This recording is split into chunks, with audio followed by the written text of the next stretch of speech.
여러분들은 사람을 보실 때 어떤 부분을 먼저 보십니까? 그 사람이 어떻게 생겼나, 무슨 옷을 입었나, 겉모습을 보십니까? 뭘 보십니까? 예?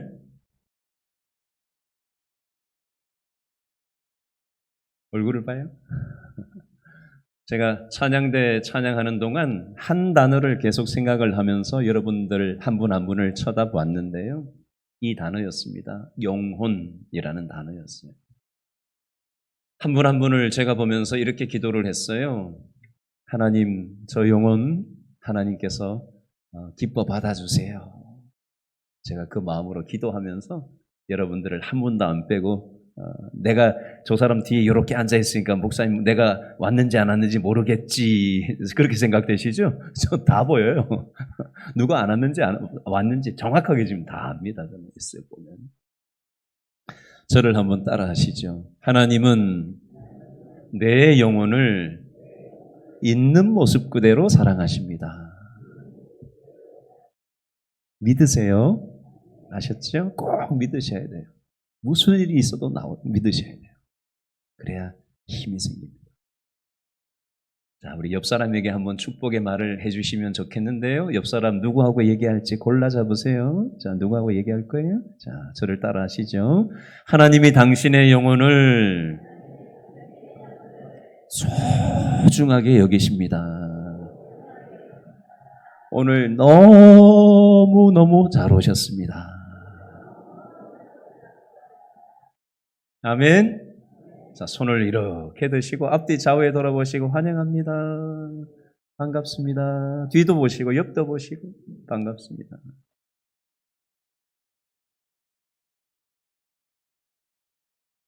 (2022년도) 2월 24일 날 무슨 일이 있었을까요? 우크라이나 전쟁이 터진 날입니다. 2023년 10월 7일 날 무슨 일이 있었을까요? 맞았습니다. 이스라엘 전쟁이 시작된 날짜입니다. 2003년도에 무슨 전쟁이 있었을까요? 중동의 이라크 전쟁이 2003년도에 시작됐습니다. 이라크 전쟁이 진행되던 2005년도 2월 4일 날 있었던 일입니다. 이탈리아의 여자 기자인 줄리아나 스그레나라고 하는 전쟁을 취재하는 이탈리아 50대 중반 된 여자 기자가 이라크 중심부에서 전쟁을 취재하고 있던 중이었습니다. 이때 무장단체에 의해서 이 여자 기자가 납치당한 날짜가 2005년 2월 4일이에요. 그래서 이탈리아 정부에서 이 대안을 어떻게 해야 되느냐 하다가 이 정부 비밀요원을 이라크 무장단체하고 협상하도록 보냈습니다.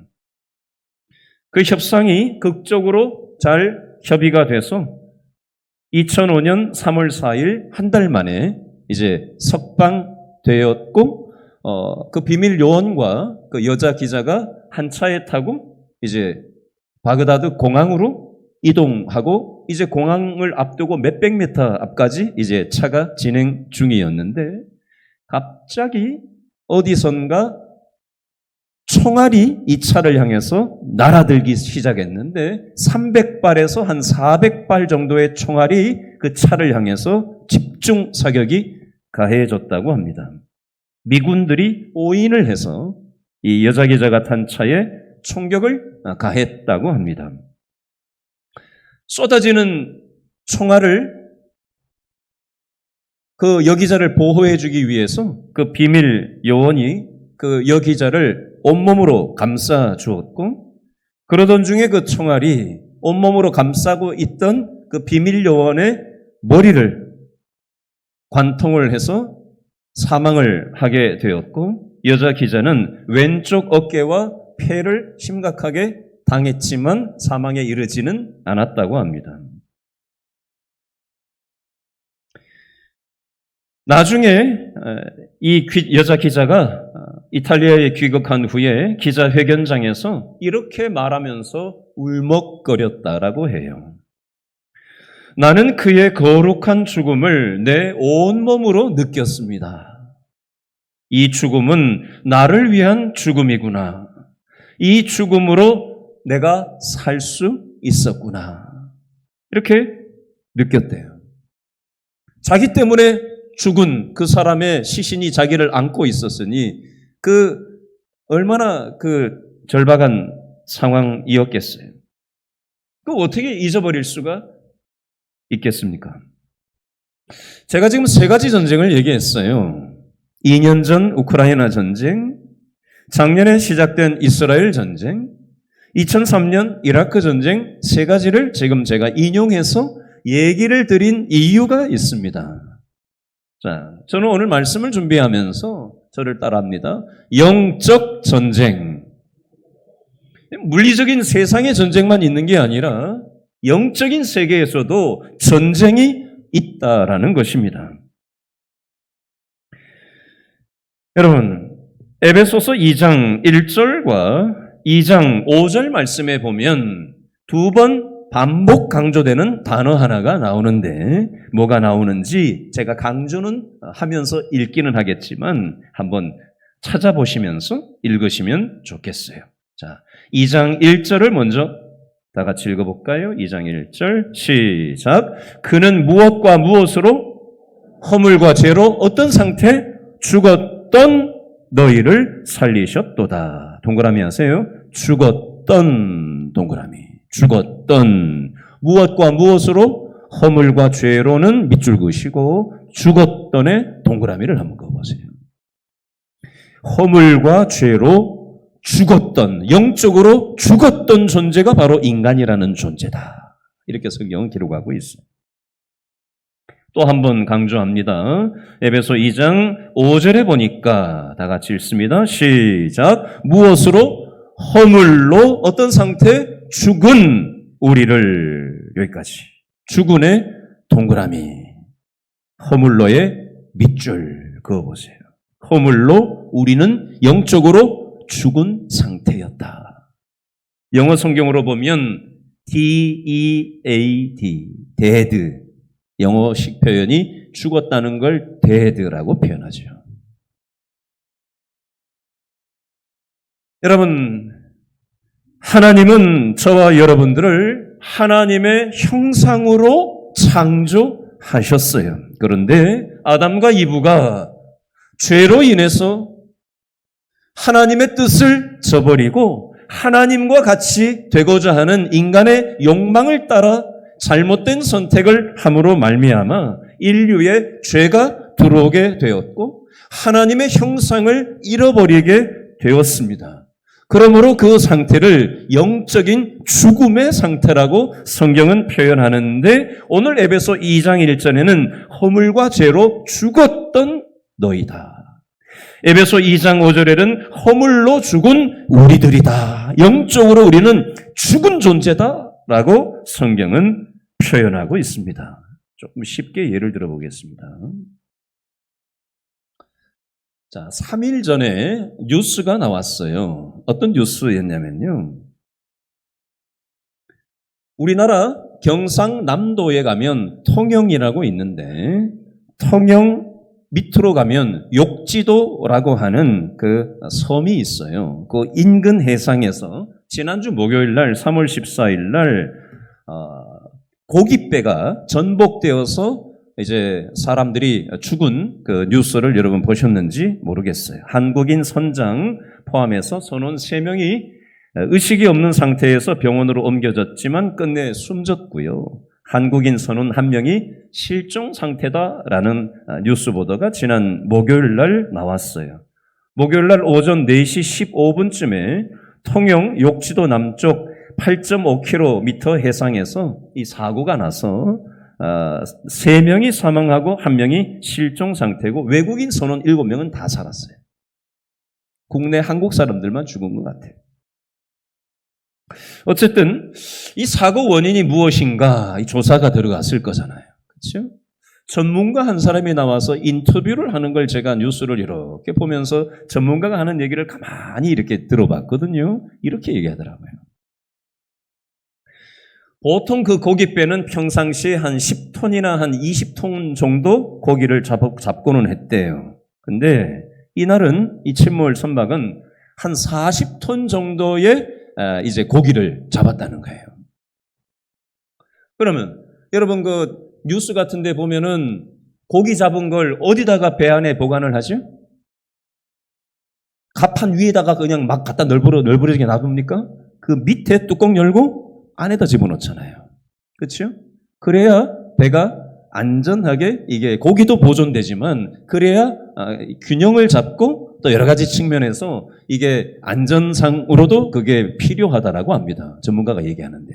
근데 문제는 이 40톤이나 되는 양이 보통 양이 아니잖아요. 1톤 트럭이 40대가 정확히 키로수는 모르겠지만 1톤 트럭 생각해 보세요. 40톤의 고기와 이 고기 잡는 도구를 어디다가 놔뒀냐면은 갑판 위에다가 놔뒀다는 거예요. 이게 문제가 됐다는 거예요. 그래서 이 배가 복원력을 잃어버리고 파도가 그냥 잔잔한 게 아니잖아요. 그죠? 파도가 이게 넘실 되면은 이게 휘청휘청 거리잖아요. 그냥 타고 있어도. 근데 무게가 갑판 위에 이렇게 무거운 것이 40톤이 있다 보니까 이게 휘청하면서 배가 확 넘어갔다는 거예요. 복원력을 잃어버리고 넘어갔다는 표현을 하더라고요. 저게 문제 같다. 왜 그랬을까? 제가 뉴스를 다시 한번 찾아서 보다 보니까 오전 5시쯤에 통영 수협에 위판 시간에 맞추려고 급하게 이동하는 과정에서 침몰 선박 선원들이 어구하고 어획물을 배 뒤쪽 갑판에 보관을 하다 보니까 많은 양의 어획물이 한쪽으로 확 쏠리면서 선박이 복원력을 잃어버려서 사고가 난 것으로 보여진다. 이렇게 분석이 나왔어요. 제가 이걸 보면서 이 뉴스를 봤던 게 말씀 준비하는데 딱 떠올랐어요. 어떤 측면이었냐면요. 결국은 사람의 이 욕심이라는 거거든요. 뭔가 질서를 지키고 규정대로 하고 그렇게 하면은 사고를 미연에 방지할 수 있는 것을 내가 급한 마음에, 그죠? 조금 더 많이 잡으려고 하는 어떤 규정을 어기고 질서를 지키지 않고 그 욕심을 추구하다 보면 이게 배도 사고가 날 수 있지만 이 생각을 해봤어요. 우리나라 정치 현실도 그렇고 교육의 현실도 그렇고 의료계의 현실도 그렇고 심지어 교회의 현실도 그렇고 규정대로 질서대로 하나님의 형상, 하나님의 뜻 안에서 우리가 살아가면 건강하게 살아갈 수 있는데 사람들이 아담과 하와부터 하나님의 질서를 어기고 인간의 욕망을 추구하고 하나님의 뜻을 가짜않게 여기고 내 뜻을 앞세우다 보니까 이 땅에 죄가 들어오게 되었고 하나님의 형상을 잃어버리게 됐고 영적인 복원력을 잃어버리게 됐다는 거예요. 영적인 복원력을 잃어버린 게 인류의 죄의 시작이고요. 우리가 과연 영적인 복원력을 갖춘 신앙의 삶을 살아가고 있나? 이런 생각을 해보게 되었습니다. 자, 오늘 말씀을 한번 더 살펴보면요. 에베소 2장 2절을 한번 보도록 하겠습니다. 에베소 2장 2절을 두 줄만 읽어보겠습니다. 에베소 2장 2절 시작. 그때에 너희는 그 가운데서 행하여 밑줄 그으세요. 이 세상 풍조를 따르고 밑줄 그으세요. 이 세상 풍조를 따르고 3절 읽습니다. 시작. 전에는 우리도 다 그 가운데서 밑줄 그으세요. 우리 육체의 욕심을 따라 지내며 밑줄 그으시고 두 번째 밑줄 육체와 마음에 원하는 것을 하여 밑줄 그으세요. 자, 정리합니다. 2절에 보니까 이 세상 풍조를 따르고 3절에 보니까 우리 육체의 욕심을 따라 지내며 세 번째 육체와 마음에 원하는 것을 하여. 제가 이 문장을 다시 한번 이렇게 보다 보니까 하나님의 형상을 잃어버리고 영적인 복원력을 잃어버린 인생은 하나님을 따르지 않고 이 세상을 따르게 돼 있어요. 3절에 우리 육체의 욕심을 따라 살아가게 돼 있습니다. 육체의 마음에 원하는 것을 탐하며 살아가게 되어져 있습니다. 그 결과가 무엇이냐? 바로 영적인 죽음에 이른다는 것입니다. 영적인 죽음의 문제를 인간 스스로의 힘으로는 해결해낼 수 없어요. 제가 이해하기 쉬운 예를 하나 들어봐 드릴게요. 제가 시골에서 계곡에서 수영을 초등학교 때 하고 있었습니다. 그때는 국민학교 시절이죠. 제 키로 한 3길 정도, 4길 정도 되는 그 정도 깊이의 계곡이 저희 시골 동네에 있었어요. 그래서 수영을 하려고 거기를 갔는데 제가 수영을 잘 못할 때 그래서 튜브를 하나 이렇게 끼고 거기를 제가 홀짝 들어갔다는 거 아니에요? 어떻게 됐을까요? 몸이 이렇게 들어가는 상태에서 끼고 있던 튜브가 어떻게 됐을까요? 뒤로 쏙 빠져나간 거예요. 그래서 몸만 쑥 들어가고 튜브는 뒤로 빠져버린 거예요. 근데 제가 수영을 거의 잘 못할 때였거든요. 국민학교 저학년 때였거든요, 그때가. 그러니까 이게 뭐 발이 닿지가 않은 굉장히 깊은 데였거든요, 여기가. 그러니까 뭐 이렇게 막 허푸허푸하고 물 먹고 난리가 난 거예요, 제가 혼자. 자, 이 상태에서 물에 빠져있는 제가 제 스스로의 힘으로 제가 제 물에 빠져있는 제 머리통을 붙잡고 물 밖으로 당겨낼 수 있을까요? 가능해요? 불가능해요? 아니, 죽을 힘을 다해가지고 머리카락을 붙잡아 머리끄댕이를 붙잡고 빼내면 이게 안 될까요? 몸이 물 밖으로 안 당겨질까요? 가능해요? 안 가능해요? 머리 가죽은 벗겨질지언정 꼼짝도 안 할 거예요. 사람이 아주 급하면 막 머리가 다 뜯어질 수도 있겠죠. 죽으려고 악을 쓰면.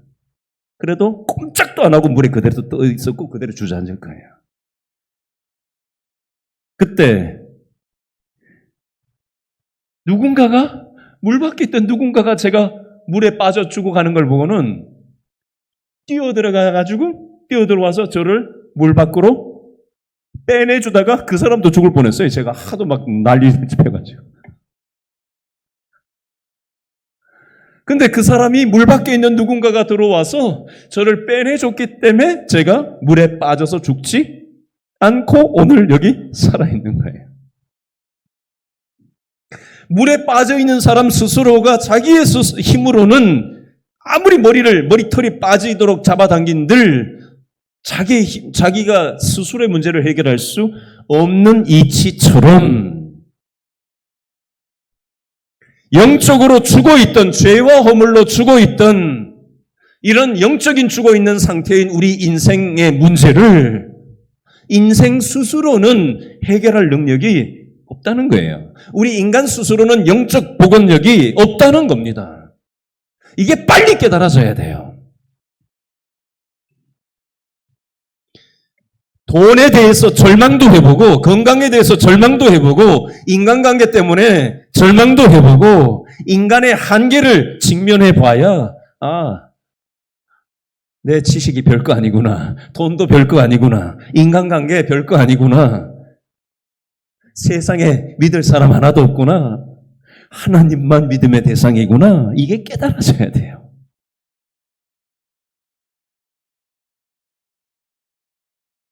자, 에베소서 2장 8절 말씀을 한 번 더 읽어보겠습니다. 아니요. 먼저 2장 4절과 5절을 먼저 읽어보고 그 다음에 8절을 읽겠습니다. 에베소 2장 4절 5절 묶어서 읽어보죠. 4절 시작. 긍휼이 풍성하신 누가? 하나님이 우리를 사랑하신 그 큰 사랑을 인하여 5절 허물로 죽은 우리를 그리스도와 함께 어떻게 하셨다? 살리셨고. 자, 세모하세요. 4절에 누가? 하나님이. 5절에 뭐 어떻게 하셨어요? 살리셨고. 죄와 허물로 영적으로 죽어 있고 인간 스스로의 힘으로는 영적 복원력이 없는 물에 빠져가는 답이 없는 우리의 인생 가운데 하나님이 보다 못한 나머지 자기 아들 예수님을 이 땅에 보내주심으로 물에 빠져 죽어가는 저와 여러분들 같은 인생을 위해서 십자가의 방식으로 이 땅에 뛰어드신 거예요. 그래서 우리를 살려주셨다. 오늘 성경은 이렇게 기록하고 있습니다. 이걸 다른 표현으로 에베소 2장 8절에는 뭐라고 얘기를 하고 있나? 2장 8절을 한 번 더 읽어보겠습니다. 8절 시작. 너희는 그 은혜에 의하여 믿음으로 말미암아 구원을 받았으니 이것은 너희에게서 난 것이 아니요 하나님의 선물이라. 오늘 설교 제목이 뭐예요? 하나님의 선물. 선물은 상대방이 우리한테 그냥 주는 거예요. 하나님이 자격 없는 우리들을 위해서, 영적으로 죽어있던 우리들을 위해서, 답이 없는 우리들을 위해서 하나님이 보다 못한 나머지 자신의 아들 예수님을 이 땅에 보내주셔서 십자가의 방식으로 우리를 빼내주신 거예요. 이걸 에베소 2장 8절에는 너희는 그 은혜에 의하여 믿음으로 말미암아 구원을 받았으니 이건 너희에게서 난 것이 아니다. 너희 스스로 영적 복원력이 없다. 물에서 너희 스스로 빼낼 수 없다. 너희에게서 난 것이 아니다. 하나님의 선물이다. 이렇게 표현을 하고 있는 것입니다. 자, 이해하기 쉬운 예를 들어보겠습니다. 우크라이나 전쟁이 러시아 옆에 왼쪽에 우크라이나 왼쪽에 폴란드라는 나라가 있는데 이 폴란드라는 나라에서 1941년 6월 31일 날 있었던 일입니다. 우리 교회에서도 폴란드 갔다 오신 분이 얼마 전에 계시다는 얘기를 제가 들었는데요. 1941년 6월 31일 날 이 폴란드의 아우슈비츠 수용소에서 있었던 일입니다. 독일의 히틀러가 이 폴란드에 포로 수용소를 만들어 놓고 수많은 유대인들을 학살을 했죠. 이때 유대인들만 죽인 게 아니라 폴란드 사람들도 많이 죽었습니다. 많은 사람들이 여기 있다가는 죽이니까 이렇게 죽거나 탈출하다 붙잡혀 죽거나 여기 있으면 죽기밖에 못할 것이고 탈출하다가 죽을 수도 있지만 살 여지도 혹시 있으니 탈출을 하는 사람들이 있었다고 해요. 자꾸 사람들이 몰래 탈출을 하는 일이 생기니까 이 포로 수용소에 규칙이 하나 생겼대요. 그 규칙이 뭐냐면요. 한 사람이 탈출을 하면 남아있는 사람 몇 명을 죽인다? 10명을 죽이는 규칙을 만든 거예요. 그래서 안 죽으려면 탈출하는 사람들 서로 감시체제를 만든 거예요. 그래서 탈출을 못하도록 규칙을 정했어요. 그런데도 탈출은 계속됐나 봐요. 어느 날 사이렌이 웽 하고 울리고 난 다음에 사람들을 다 집합을 시켰대요. 한 사람이 탈출했다는 거예요. 그래서 이제 10명을 규칙대로 죽이겠다는 얘기를 포로 수용소 소장이 얘기를 합니다. 그리고는 너 나와, 너 나와, 너 나와. 10명을 무작위로 죽이려고 뽑아내고 있었어요. 그때 소장이 한 사람을 딱 지목한 사람 중에 한 사람이 누구였냐면 프란시스 게오니책이라는 이름의 사람을 향해서 너 나와 이렇게 된 거예요. 여러분 남 얘기니까 그냥 우리는 그냥 듣고 이렇게 편안하게 듣고 앉아있죠. 그게 내가 거기 있다고 내가 지목당했다고 한번 생각해 보세요. 얼마나 기가 막힐 노릇이에요. 아무 잘못도 없는데 붙들려 와가지고 누가 탈출했는데 무작위로 선택해서 죽어야 되는 상황이니 얼마나 기가 막힐 노릇이에요. 그 사람이 자기가 딱 지목이 되니까 다리에 힘이 탁 풀려가지고 확 주저앉았나 봐요. 근데 이 사람은 처자식이 있는 거예요, 처자식이. 가족이 6명이 있는 거예요, 6명이. 아이까지. 그 상황을 딱 간파한 옆에 있던 동료 수용되어 있는 한 사람이 대신 나서서 이렇게 얘기를 했답니다. 저는 신부입니다. 신부. 천주교 신부. 저는 아내가 없고 아이도 없습니다. 제가 저 사람 대신 죽을 테니까 대신 저를 끌어가십시오. 제가 죽으면 한 사람만 죽고 끝나는 것이지만 저 사람이 죽으면은 저 사람 가족들 7명이 다 죽는 꼴이나 마찬가지입니다. 그랬더니 이 수용소 소장이 입을 삐죽거리면서 그렇게 죽는 게 소원이라면 내가 그렇게 해주지. 이러고는 처형을 했대요. 이때 신부 나이가 47살이었다고 합니다. 맥시밀란 콜베라는 신부였다고 하는데 이 일이 있고 난 다음에 40년 뒤에 1982년 10월 12일 날 로마 교황청에서는 이 신부의 죽음을 기리기 위해서 장례식을 치렀대요. 광장에 15만 명이 모였답니다. 이 장례식에.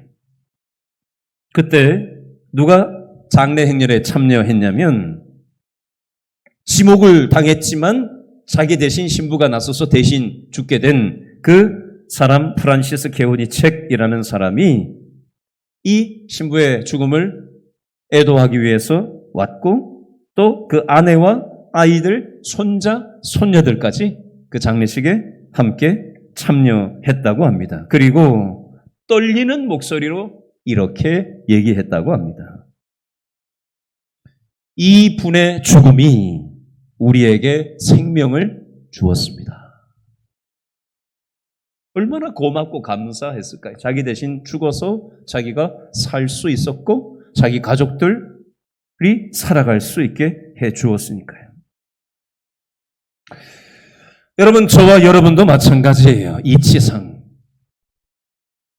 영적으로 죽어있던 우리들을, 하나님의 형상을 잃어버리고 영적으로 죽어있던 우리들을 보단 못한 나머지 하나님 아버지가 자기 아들 예수님을 이 땅에 십자가의 방식으로 보내주심으로 말미암아 저와 여러분들에게 영적인 생명을 허락하셨다라는 것입니다. 이 놀라운 하나님의 선물을 저와 여러분이 받았어요. 여러분, 이 사실을 믿으세요? 믿기는 믿는데 정신없이 지난 한 주간도 먹고 살려고 분주하게 살고 정신없이 살다가 오늘 예배당에 이렇게 나와 앉아서 찬송도 하고 기도도 하고 설교도 듣고 예배 참여하고 있다가 보면 쓱 들어오는 어떤 생각이 있어요. 이 생각이에요. 너 지난주에 기도 한 번도 안 했잖아. 너 지난주에 누구 미워했잖아. 너 지난주에 누구 용서하지 못했잖아. 네가 그러고도 구원받은 거 맞아? 네가 그러고도 교회 직분자 맞아? 누가 하는 얘기일까요? 사단 마귀가 우리 마음 예배드리고 앉아있는 저와 여러분들의 마음속에 와서 이 생각을 싹 심습니다. 너는 자격이 없어. 무슨 자격으로 이 자리에 있는 거야? 그러면 우리는 예배드리다 말고 어떤 생각이 들죠? 맞아. 난 자격이 없어. 하나님이 나 같은 사람을 사랑하실까? 여러분, 내가 내 자신을 바라보면 답이 있어요? 없어요? 목사인데도요, 저는 제 자신을 바라보면요, 답이 없어요.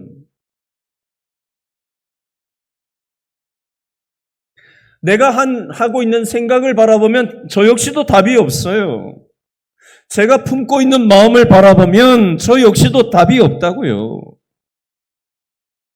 그러면 어디에 우리 인생에 답이 있을까요? 우리는 예배드릴 때 사단 마귀가 우리한테 이런 부정적인 생각을 심을 때, 속일 때 어디에서 답을 찾고 어디에 관심을 두어야 할까요? 저를 한번 따라 하시기 바랍니다. 십자가로 가야 합니다. 십자가는 뭐예요? 아무 자격 없는 우리를 위해서, 물에 빠져들어가던 우리들을 위해서 내 스스로 인생의 문제를 해결할 수 없어서 영적으로 죽어있던 하나님의 형상을 잃어버리고 세상 욕망과 욕심을 향해서 세상 방식으로 살아가던 우리들을 물에서 빼내주기 위해서 십자가의 방식으로 우리를 구원해 주신 거예요. 축구 경기를 예로 들어보겠습니다. 축구 선수가 반칙을 하면은 누가 쫓아오죠? 심판이 막 뛰어와가지고 차고 있던 노란 카드를 딱 내밉니다. 그것도 안 되면은 레드 카드, 빨간 카드를 딱 내밀고 뭐라 그래요? 퇴장! 그러잖아요. 여러분, 우리가 신앙의 삶을 제대로 못 살고 있을 때, 예배드리고 있을 때 사단이 쫓아와가지고, 심판처럼 쫓아와가지고 너는 자격 없어! 야, 이 10원짜리야! 이렇게 얘기합니다. 가치가 없다는 거예요. 자, 이때 우리들은 어떤 마음을 가져야 되느냐? 내 자신을 바라보면 사단 말이 맞거든요? 그럼 고개가 팍 숙여지는 거죠.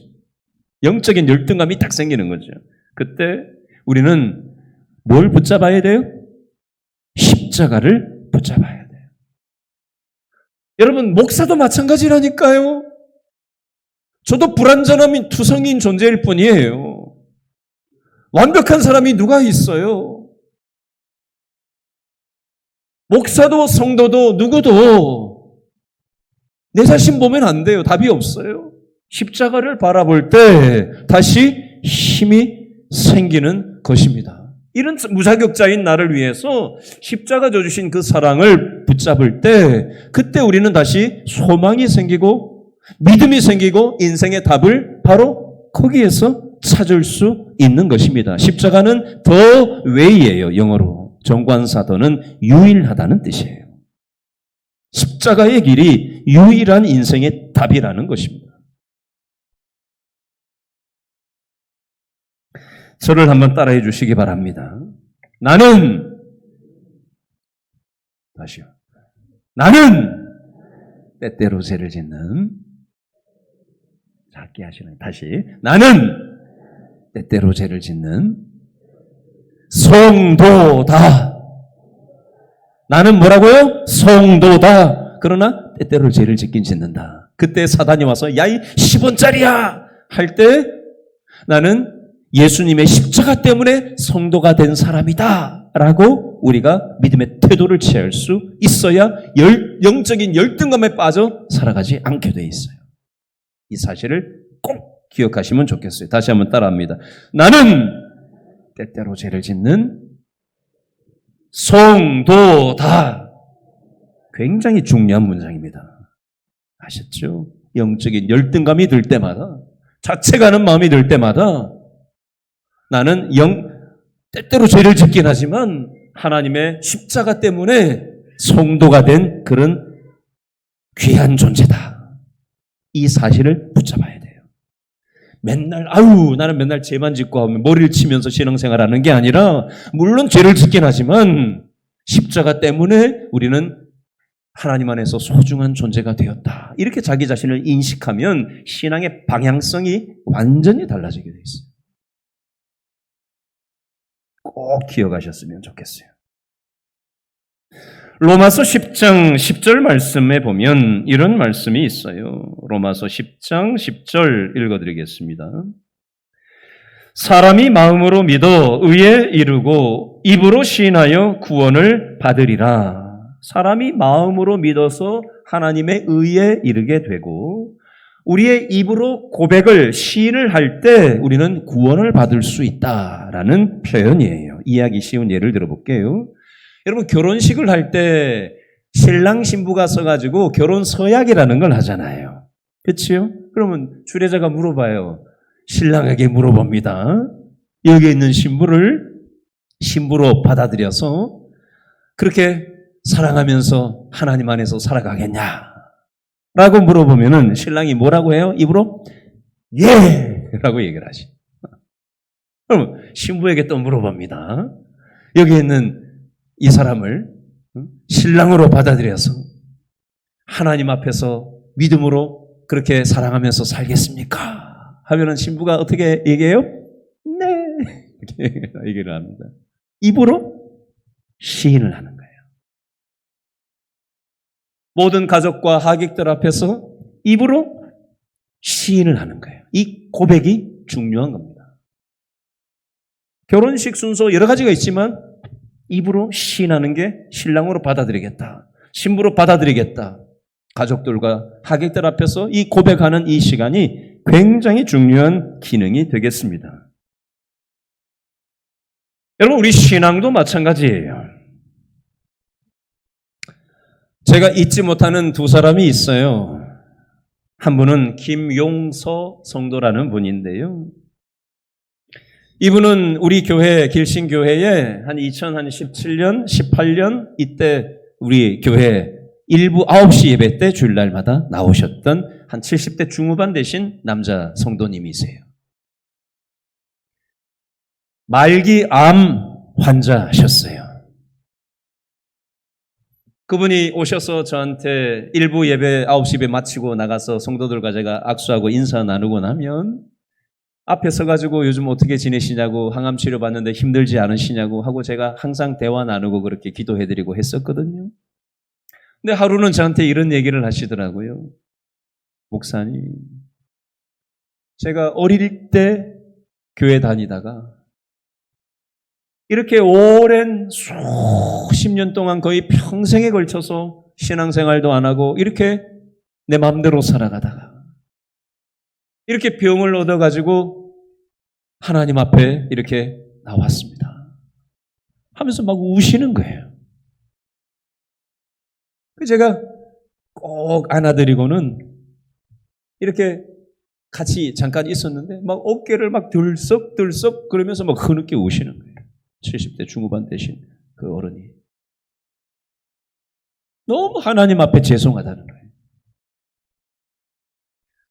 그분이 한동안 한 1년 가까이 우리 교회에 나오시다가 지금은 천국으로 이사 가셔서 지금 잘 살고 계실 거예요.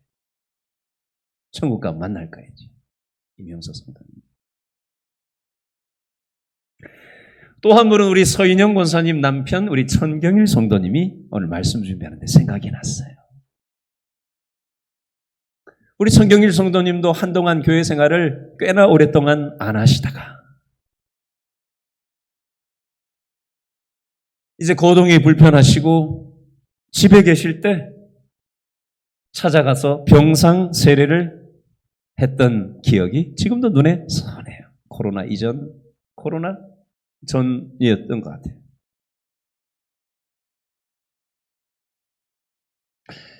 그리고는 얼마 뒤에 잠시 우리 교회 나오시다가 거동이 불편하셔서 요양원으로 가셨다가 지금은 천국에 이사 가셔서 지금 잘 지내고 계실 거예요. 눈에 선하네요. 그 느낌이. 여러분 오늘 말씀을 맺으면서 저를 따라서 우리가 입술로 한번 고백하는 시간을 가졌으면 좋겠어요. 저를 따라서 한마디씩 해주시기 바랍니다. 주 예수님, 나는 주님을 믿고 싶습니다. 십자가에서 죽으심으로 내 죄값을 담당하시니 감사합니다. 지금 나는 내 마음의 문을 열고 예수님을 나의 구주, 나의 하나님으로 영접합니다. 나의 죄를 용서하시고 영생을 주심을 감사합니다. 나를 다스려 주시고 나를 주님이 원하시는 사람으로 만들어 주시옵소서. 예수님의 이름으로 기도합니다. 아멘. 기도하겠습니다.